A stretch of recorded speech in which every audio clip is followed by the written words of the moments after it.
Hi, in front of me is TCL 20 Pro 5G, and today I would like to show you how you can clean storage from junk files on this device. First of all, go into Play Store and click on the search bar.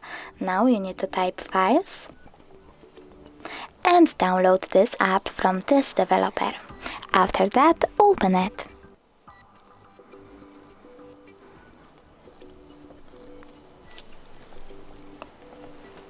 Then choose Continue and tap on Allow. Over here, click on the switcher next to Allow access to manage all files and go back. Then click on Clean at the bottom left corner and choose Clean under Junk Files. Then click Clear over here and wait a bit. As you can see, storage of my device was successfully cleaned.